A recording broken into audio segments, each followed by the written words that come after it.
Olá, pessoal, bem-vindos a mais um Explainer. Hoje a gente vai entrar nos bastidores de um sistema de ensino para responder uma pergunta que, no fundo, todo mundo tem. Por que a gente aprende o que aprende na escola? O que decide o que entra no currículo? Para explorar isso, a gente vai usar como exemplo a educação adventista e entender qual é a resposta que eles dão para essa questão. Sabe aquela pergunta? Aquela que com certeza você já fez em algum momento da vida escolar? Professor, por que eu tenho que aprender isso? Pois é, não importa se era na aula de matemática, de história ou até de educação física. Essa sensação de para que isso serve é, universal.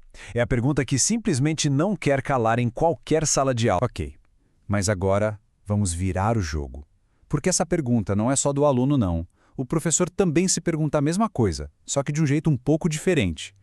Pensa só, ele olha para aquele monte de matéria, para todas as regras do governo e precisa pensar, tá, mas por que eu tenho que ensinar isso?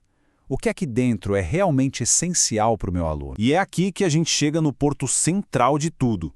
Todo e qualquer plano de ensino, não importa se é de escola pública ou particular, ele sempre tem uma resposta para essas perguntas. E o mais importante, um currículo, ele nunca é neutro. Nunca. Por trás de cada matéria, de cada livro escolhido, existe uma filosofia, um conjunto de ideias sobre o que é importante na vida e o que se quer alcançar com aquela educação. Então vamos dar uma olhada de perto em uma dessas filosofias. No caso da educação adventista, a resposta para o porquê das coisas é bem direta.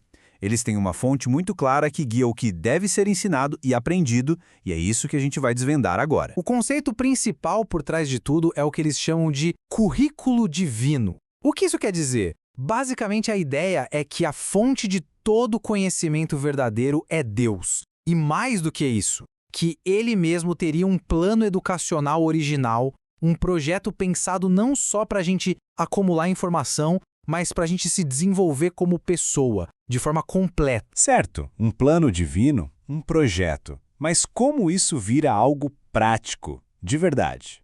Bom, a resposta, segundo essa filosofia, está em 5 pilares. E o interessante é que eles são chamados de atemporais, ou seja, sem prazo de validade. A ideia é que esses 5 pontos valiam lá no comecinho, no Jardim do Éden, e vão continuar valendo na escola do futuro. E aqui estão eles, os 5 pilares. Vamos lá.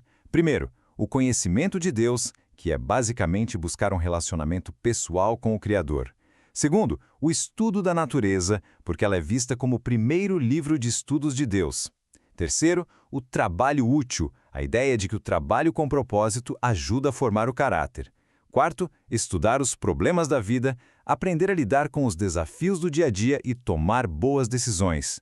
E por último, o 5º pilar, o serviço, que é simplesmente ajudar os outros seguindo o exemplo de Jesus. Esses 5 juntos são a base de tudo. Beleza, 5 pilares atemporais. Parece bem filosófico, até meio antigo, né? Mas a parte mais legal é ver como isso tudo se transforma na grade curricular de uma escola de hoje.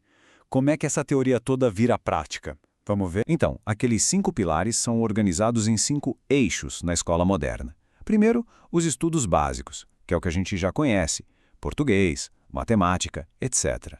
Segundo, o estudo da Bíblia, que entra como uma matéria mesmo. Terceiro, o estudo da natureza, que são as aulas de ciências. Quarto, o estudo do grande conflito. Esse aqui é interessante. É uma lente que eles usam para entender a história e a sociedade, baseada na ideia de um conflito universal entre o bem e o mal.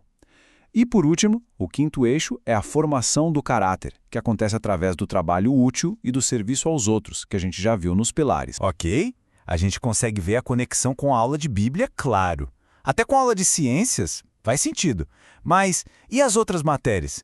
Tipo, como é que um professor conecta a fé com a aula de gramática? Ou com a matemática? Parece difícil, né? Pois é, mas existe uma ferramenta que foi criada exatamente para isso. Essa ferramenta é como uma lente, um óculos de 4 passos que o professor usa para olhar para qualquer assunto. Funciona assim. Para qualquer tema, ele se pergunta. Primeiro, criação. Qual era o plano original de Deus para isso? Como ele criou? Segundo, queda.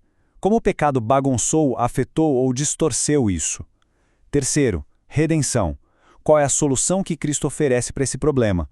E quarto, restauração. Como isso vai ser no final de tudo, no novo mundo? Com essa lente, dá para conectar qualquer matéria, da geografia à biologia, com essa visão de mundo maior. Então, juntando todas essas peças, currículo divino, pilares, eixos, a lente de integração, fica bem claro que o objetivo aqui não é só passar de ano e pegar um diploma. Tem algo muito maior por trás, uma finalidade que amarra tudo isso. Vamos ver qual é o grande objetivo de toda essa estrutura. E o objetivo final de tudo pode ser resumido nesse número aí, 3. A ideia é o desenvolvimento harmônico de 3 áreas essenciais da nossa vida: o físico, o intelectual e o espiritual. Não adianta ser um gênio se o corpo e o espírito não estiverem bem. E vice-versa. A busca é por equilíbrio. E tem uma frase de Ellen G. White, que foi uma das pioneiras desse sistema, que resume isso perfeitamente. Ela diz que a verdadeira educação visa o ser todo e todo o período da existência possível ao homem. É o desenvolvimento harmônico das faculdades físicas, intelectuais e espirituais. Ou seja, educação não é só para a cabeça, é para o corpo e para a alma também. Ela olha para o ser humano como um todo. E não é só para agora, não.